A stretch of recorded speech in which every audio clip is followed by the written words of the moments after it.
In 500 feet, turn left onto Route 27, then turn left onto Epping Street.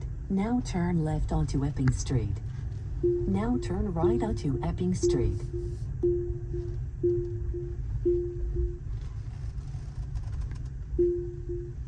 Now bear right onto Route 27.